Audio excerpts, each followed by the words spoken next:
tonight. Started a little late, but that won't stop us from being great. That was a song by Robert Nesta Marley, written in 1970. Oh, Mr. Brown. Mr. Brown is a clown who rides through town in a coffin.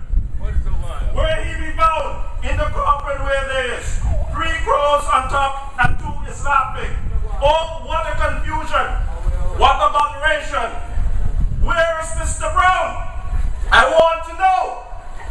He's nowhere to be found. We know where he is. He's in China, being best fed by President Xi Jinping. Ladies and gentlemen, this is a warning. Some people have the opinion that the true Labour Party is associated with the ALP or ABLP or New Labour or Blue Labour or whatever it is that filth down at North Street calls themselves. This is a warning that we will recite at the beginning of our meeting from here on out, so you know where you stand with us. Warning: the true Labour Party is not aligned or associated with the corruption that is the Antigua and Barbuda Labour Party. We are a separate, legally registered politically Labour movement in Antigua and Barbuda. That is what we read at the start of every meeting that we have from here on out, so you know where you stand. There's going to be no merger with the ALP. There's not going to be any crossover with the ALP, because we have broken, split, broke up. The wedding is over. We are now at divorce, and we are not going back to that corruption down at 46 North Street. 9 months to the day. 9 months ago, on the 12th of June, the ABLP, they promised you to start the process to abolish personal income tax. It is the first promise made in their manifesto on page 6. They promised you on page 6 of their manifesto that they would abolish income tax. Has income tax been abolished? They promised to start immediately building 500 homes in 500 days that would create, listen, they promised building 500 homes would create 2,500 new jobs for contractors, architects, engineers, electricians, plumbers, masons, carpenters, laborers, and artisans. That is at page 6 of the manifesto. And at page 26 of the same manifesto. Right now, don't address me. They haven't even finished 3 houses so far. And they're acting like if they have accomplished a great feat. 3 houses in over 200 days. And what are they going to come to tell you? A promise made, a promise kept? They're damn blasted liars. That is what they are. That is the reality of what you're facing in Antigua and Barbuda. Because the bottom line is they told you to sharpen your saw, sharpen your chisel, because it was back to work with Labour. And the Labour Party government has no work for you, the common man. They're telling you to hold on, to wait. How are you going to wait and hold on if you don't even have running water in your pipe in your house? Hold on and wait on what? Water is an essential to have life. You need it to live. So what are you holding on to? They want you to die from dehydration, from thirst. Ladies and gentlemen, do you remember at the inauguration in the Antigua Recreation Ground, the cloud promised you that water will be running in the pipes within 14 days. 14 days you're supposed to have an increase in the pipes. The clown and the rest of the circus promised you this. Where is the water? Because it stopped. You don't even know the routine, you don't even know the schedule anymore. Sometimes you come in the bathroom naked, you turn on the tap, and bam! You have to go and pour water over your back. It's not the increased supply. Is this what Antigua and Barbuda has to come to on this Labour Party corruption? Well, come here. Come and see who get killed tonight. It's not going to be true Labour. Ladies and gentlemen, they promised to reintroduce the Land for Youth program. At page 53 of the manifesto, this is what it reads. This is what they promised you. This is the contract between you and this government. The ABLP will reduce the cost of Crown lands during 2014. That is what it says in the manifesto. 2014, the ABLP will reduce the cost of Crown lands during 2014 to $2.50 per square foot. In order to encourage acquisition and to spur home construction in what will be titled the National Home for Youth Initiative. That is a promise to you.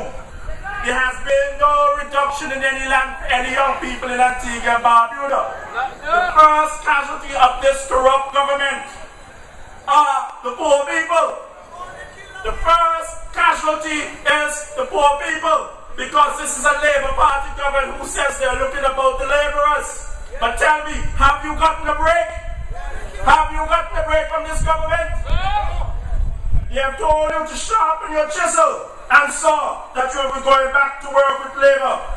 They have turned their backs on the labourers, the common man in the street, and in so doing abandoned the fundamentals of their union and party. They promised to establish an economic residency program at page 6 of their manifesto and not a CIP. They never left the CIP for you to vote on election day because they never promised citizen by investment program. They said it was going to be economic residency. Nobody was supposed to get any passports. That is what they promised to you. Read your manifesto, page 6. Right in the beginning, and this was the first promise that the ABLP broke, because the election was on the 12th of June, and by the 13th in Government House, a reporter asked Mr. Brown, what about CIP? Oh, we're going to keep it. That is what you call a blatant liar. This is the first promise that was broken by the government, and you have to be aware that at the end of the day, this is affecting you more than anybody else. Because if you cannot go abroad, if you cannot go to Canada because they have visa restrictions, it is affecting you and not the ministers in government. They have an A1 visa that lets them into any port in the world. An A1 diplomatic visa in their passports. You don't have it, I don't have it. I have simply an Antigua and Barbuda passport, the only one I've ever had. And it's affecting the common people because when they make these stupid choices to go and have a CIP program, inviting citizens, people to become citizens for $250,000 from the Middle East, it is a serious problem. It is such a serious problem because I heard the Prime Minister 2 days ago on Observer Radio, and he is trying to convince Antiguans and Barbudans that they are doing due diligence. They are doing due diligence. What do you mean by due diligence? Because at the end of the day, what is due diligence in Antigua and Barbuda? Who is going to do the due diligence? When you look at America, due diligence. When you look at France and the United Kingdom, what you see is that they had 9/11. They had the hijackers. They were doing their due diligence all the time in the United States. They have the FBI, the CIA, they have the Marines, they have the Green Beret, they have all these special forces, NSA, and all these other special forces. And in 1993, terrorists took a U-Haul truck filled with bombs, went into the parking lot of the World Trade Center, and blew it up. They were not successful. And 8 years later, on September 11, 2001, all the due diligence in the world was still being done from the first attack. And they still got into the country with the due diligence being done. And they blew up the World Trade Center again. And they had the bomb attacks on the trains and the subways in the United Kingdom. And just late last year in Canada, they had attacks at their parliament. And everybody will remember in France, ISIS and Al-Qaeda simultaneously attacked in a grocery store. Now you were telling me they're going to do due diligence. What does Gaston Brown know about due diligence? What do I know about due diligence? I don't know how any anti-terrorism tactics. We are peace-loving people. What do we know about anti-terrorism tactics in Antigua and Barbuda? Who are we going to unleash on ISIS and Al-Qaeda? The Royal Police Force in Antigua and Barbuda? Who are we going to unleash on ISIS? The Defense Force? They might as well just pack them back and go home and arrest. Because these boys do not care about losing their lives. We cannot match what they have over there. Even America is having a hard time. And you were telling me that you are doing the due diligence in Antigua and Barbuda. If you remember just a month ago, in the United Kingdom, they had 3 schoolgirls. 3 schoolgirls who packed their bags, bought a ticket, got on the plane, and went to Turkey and crossed the border over into Syria. They had due diligence being done all the time, and they still got on the plane and went and joined ISIS. What kind of due diligence is that? If the United Kingdom with all the security apparatuses and resources can't stop 3 schoolgirls from getting on the plane and going to join ISIS, what kind of due diligence is being done by this government to protect you and your passport so you can enter into foreign ports? What kind of due diligence? I'm still asking this question because no type of due diligence can protect us. These schoolgirls had a clean record. They don't have any previous, they're not known by the police, they haven't been charged or questioned.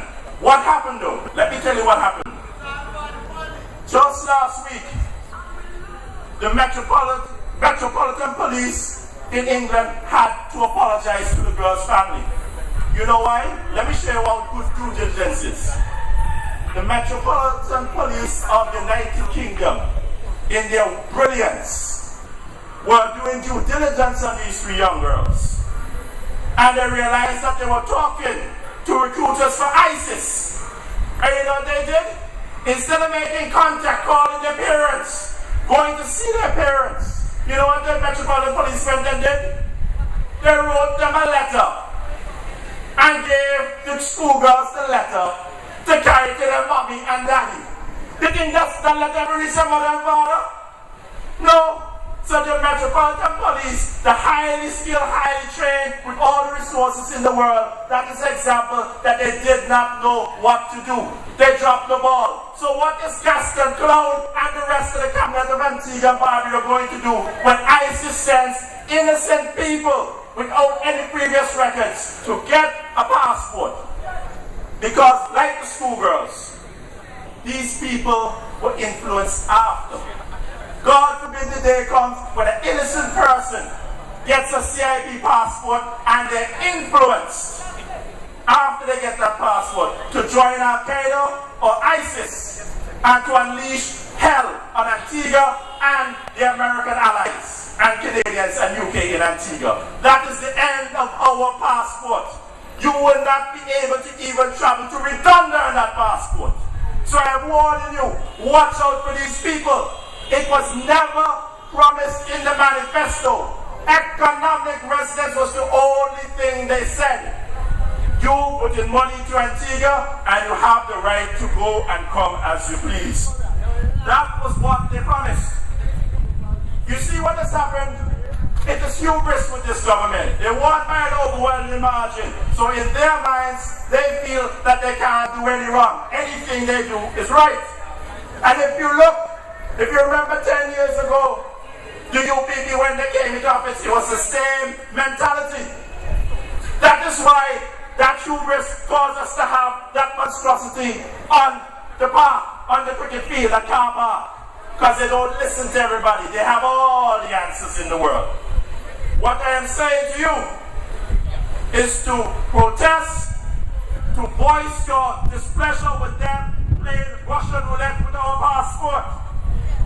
To me, the way I look at the whole situation is that Reading from the good book, from Exodus, you realize a similar situation happened a long time ago with a man in Egypt called Pharaoh. And Moses went to him and told him to let the Hebrews out of Egypt. And he refused because he was so full of himself, he was all powerful. And he said no. And when God sent a plague down on him, he was recanting. He said, okay, send your people. But you know what God did? He hardened Pharaoh's heart. So that is what I am asking. Let's get biblical on this government. Harden the heart of Gaston Brown and the ALP supporters. Harden their hearts. Because when the time comes for God to send down his plague upon them, it is going to be biblical. Harden his heart every time we say, this is dangerous what you're doing with CIP. Harden their heart. Don't let them listen to us. God will deal with them. But it's for us to pray to God that he hardens their heart. When they promise about building 500 houses in 500 days, then they come back with the spin. Oh, we're going to build 2,000. If you're going to build 500 houses, and they say that you're going to create 2,500 jobs, right? Are you telling me that 2,500 people are working for the last month on 3 houses? Is that possible? Is that humanly possible? Or is it because they're just a bunch of liars? I don't even think they have 50 workers down here. They have created negligible work for the Antigua and Barbuda people, and it concerns me because I was part of that corruption. And I felt that they were looking about the laborers. That's what they call themselves, a Labour Party. They are liars, and that is why we say we are true Labour. We are looking about the common man in the street. Harden your hearts, harden their hearts, God. We ask you, dear Lord, to harden Pharaoh's heart. Harden the heart of New Labour for every promise of immediate work for poor people that they have broken. Harden their hearts, Lord, when they ignore warnings that selling of the Antigua and Barbuda passport will eventually lead to visa restrictions in foreign countries. Harden the hearts of Max Hurst and Lauren Joseph to remain silent when we call them out to tell us if the generator is old or new. Harden their hearts. Harden the heart of Ambassador Bustani when he has the nerve to say that anyone that voted no to the Paradise Farm project is simply playing politics. If you weren't playing politics, then why the hell were you doing over in Barbuda in the first place? You see what I don't understand? What I don't understand, and we got to take our time on it, and let us think through this whole issue. They are having an election over in Barbuda to determine what they want to do with their lands. And Ambassador Bustani leaves Antigua, goes over to Barbuda, attends the election, and he comes and says, the people who voted no to the project for playing politics. But what the hell is it? Isn't it an election? Isn't it a political process? And the 175 people playing politics, and the 206 people that said yes playing politics. Is he so ignorant to the facts that it was a political process that took place over there? It was time to play politics. When you see what happened to Mr. Butani, he's accustomed to selling cloth on Market Street. And what his main aim was, he wasn't going over there to play politics. He went over there to make a sale. To make a sale of the Barbudans land. And that is a concern.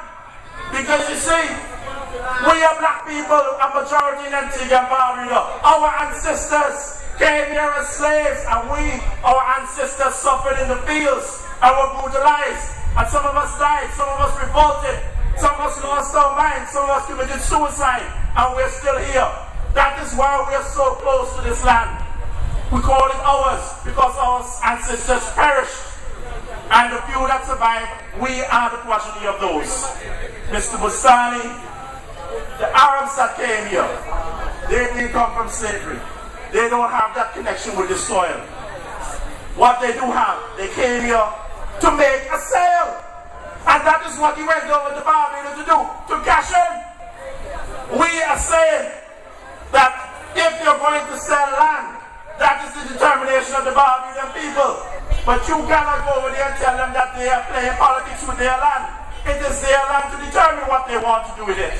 And even they're more concerned, 1,000 acres, $6,400,000 for 1,000 acres of land, prime real estate in Barbuda. And you're getting a lease for 198 years.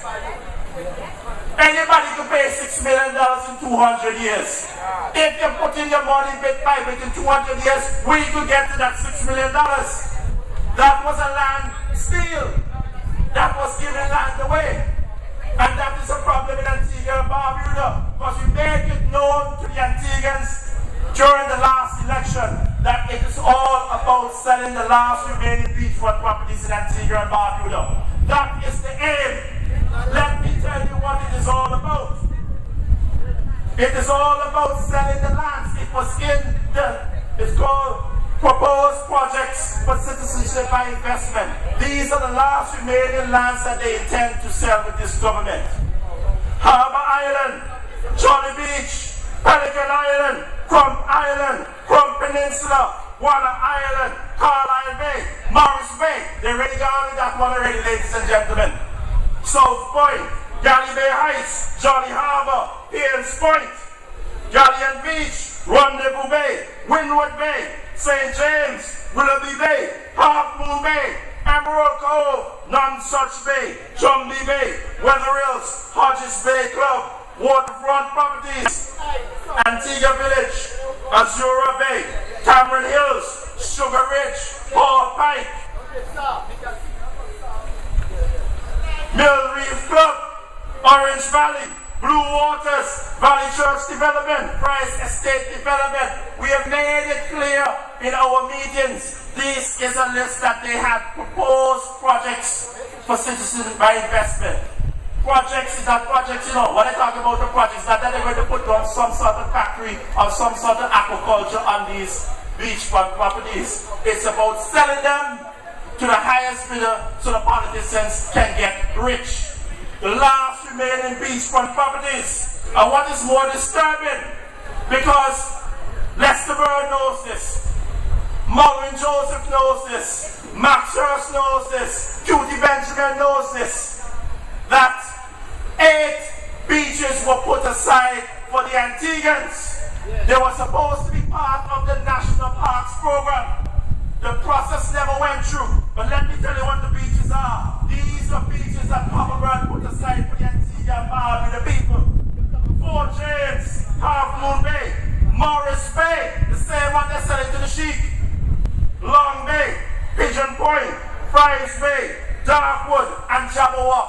Those were beaches that were left for us.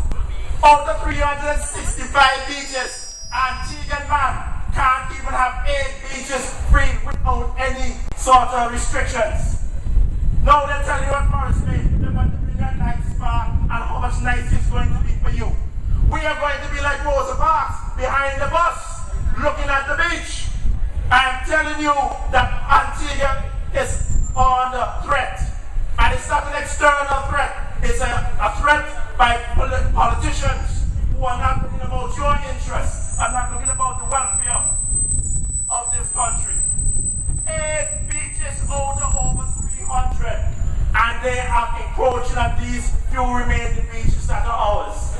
Long Bay, they're going to start the beaches projects and wipe out the way we usually go up there and play cricket on the beach and barbecue chicken. They're moving on that beach. Morris Bay, they sell it to some sheik, some legal man sheik, some folk who will royalty from the Middle East. I don't even know what that is all about. That is what is the problem.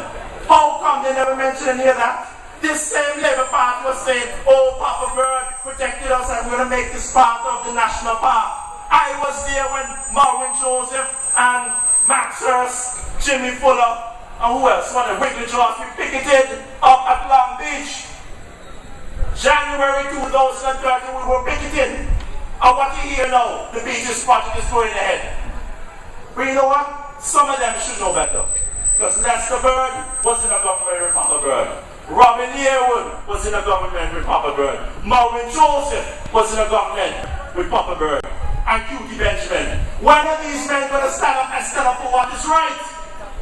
It is not always about the dollar, because after the sheep go and get Morris Bay, what are you going to get? An access to the right side or the left side, so you can't even go and have your chicken and play cricket on the beach. These things are wrong. I am telling you, this present government are champions of mediocrity. And when I say mediocrity, the way that they are performing right now, they are keep saying a promise made and a promise kept. But the terms of the promises that they make keep changing. What promise are you keeping? You promise people immediate work with the 500 houses in 500 days. And we have nothing to show for it but 3 houses out of 200 days we gone into this administration. 3 houses. And they're telling you a promise made, a promise kept. Ladies and gentlemen, I'd like to move on, and I'd like to just speak to the people of St. John's Rural South. Because they signed on the dotted line on the 12th of June. That constituency just over in that direction is one of the most neglected constituencies in Antigua and Barbuda. Not one community center, not one health care center, not one police station. And they went and voted for Tico Lake. They thought that that was the answer to their problems. But if you thought it was bad before, it will get only worse, because the neglect started on the 13th of June, and it will gradually get worse, because this government has no love for man, God, or country. Ladies and gentlemen, they are champions of mediocrity, and as soon as you realize that and exercise your vote at the next opportune time, you will not have peace in Antigua and Barbuda. The average man in Antigua and Barbuda will gradually see his lifestyle be eroded. The beach that you're accustomed to go to, your children and grandchildren will only have to go to the left of the hotel or to the right of the hotel to get access to it. And that's if you're lucky. Most likely, you will have to go and build a pool in your house, in your yard, and dump them in the pool and tell them, get this around the beach and throw it around the pool and act like if you're at the beach. That is what is at stake. Ladies and gentlemen, without any further ado, I will ask you just to listen to what we have to say. This is the first meeting that we've had down here, and there are going to be many more. And we need more meetings, because everything is not going well in this country. Because you put a Labour Party government into power doesn't mean that they're looking about you. And that is why we call ourselves True Labour, because we are looking about the common interest of the poor man. Ladies and gentlemen, before I go, I just want to give you a warning. There's a man going around Antigua and Barbuda called Max Hurst. We call him the chief of lies, because I don't know how Max Hurst is paid. I don't know if he gets some salary at the end of the month, or they pay him by the lie he pays every morning.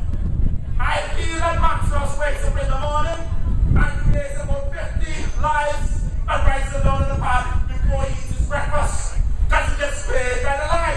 Every morning Max Hurst has to have at least 50 lies to tell the Antigua and Barbuda people. That's why they call him lying no hell Hurst. Watch out for that Bible, ladies and gentlemen. God bless you and have a good night. Take good care.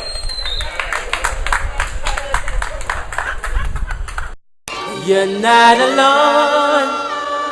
Labour, I'll be right there for you. You're not alone.